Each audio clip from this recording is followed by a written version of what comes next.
Ассалаумағалейкум қазақ елі. Ұлтшылдың кешкі ойлары. Біз қазақ осы қанды қаңтарды тез ұмытып, қайдағы жоқ сақ түйек нәрсеге интернетте соны қуалап кеттік. Бұл өте қауіп тенденцияда, өйткені қараңыздар, қаншама қазақты заңсыз атып өлтірді.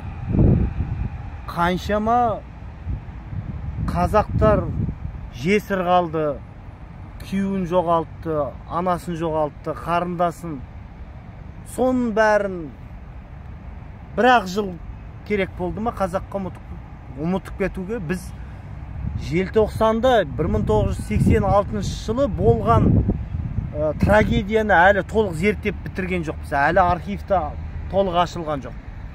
Ал жаңадан қан төгілген 21 ғасырда интернет барда бүкіл әлем бір адамның қолын сындырып тастаса, немесе Америкада қара нәсілді бір полицейский байқамастан тұтқындап атқанда өлтіріп алған өзіне қанша 100 мың американдық шығып, анау полицейскийні соттатып әділетті орнатты. А бізде 375 қазақ өлді. Ол статистика. Бірақ шынайы мыңнан жуық адам өлді деген, енді оны құдай білет, тарих, архив қашан ашылады.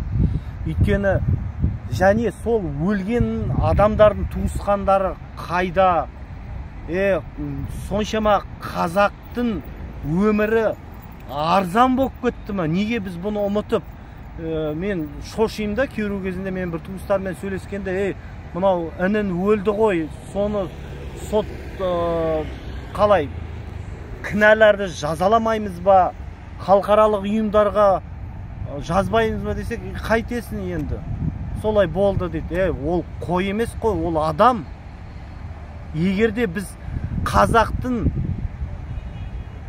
қазақ ұлтының әрбір адамын солай бағаламасақ, онда бізді малмен теңеп өлтіре береді. Онда қазақтың саны өспейді. Өйткені 1000 адам өлді, ол ештеңе жоқ.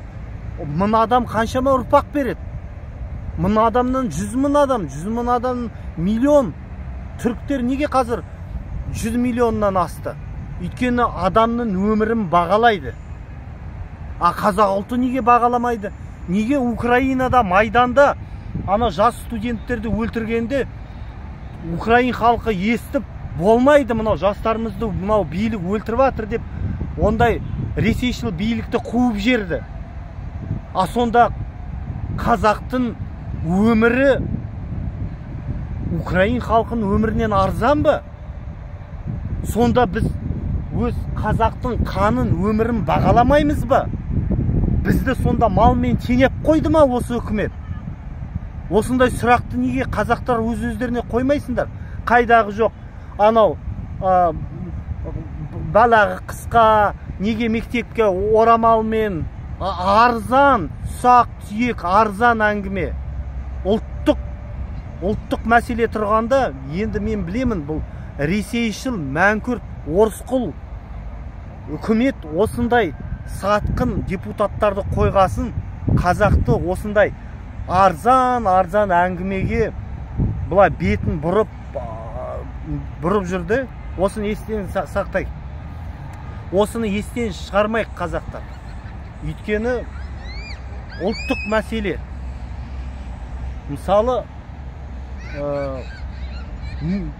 өз-өзіңізге сұрақ қою керексе, сұрақ қою керекпіз. Неге қаңтарды тез ұмыттық? Оған кім жауап береді? Әлде бітті ме? Мен балам өлмесе болды, онда біз ұлт ретінде, халық ретінде біз қалыптасқан жоқпыз онда. Біз онда тобырмыз. Неге мысалы қараңыздар, неге мынау Түркияда мынау жеріне жүресің, ешқандай полиция келіп штраф салмайды. Бізде по газонам не ходить,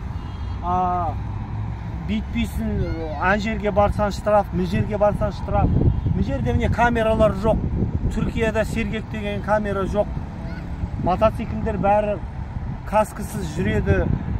Бала шағасын асыраса болды. Біз неге? Өйткені билік халықтың қолында. Бізде билік Путиннің қолында. Қазақстанның билігі.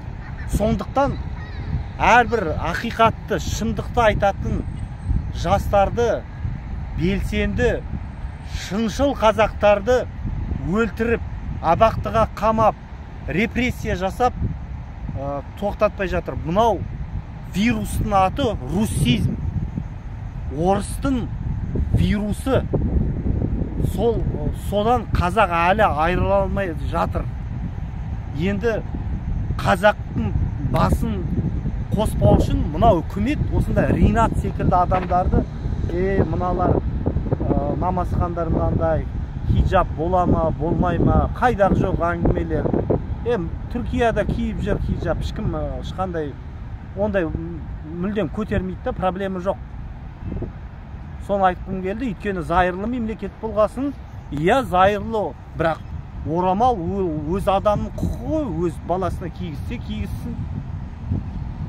Ал бізде соны байқағаным, мынау 70 жылдық большевизм, коммунизм, соның ұрпақтары комсомол болған қазіргі Тоқаевтар соны әлі жалғастырып жатыр. Бірақ әрине осындай таза қазақи, қазақ тілді адамдарға сатып алып, соларға бір портфель беріп, депутаттық кресло беріп, солардың аузымен Ресейдің пропагандасын қазақ тілінде халыққа жеткізіп жатыр. Халықтың санасын улап жатыр. Осыны естен шығарма қазақ.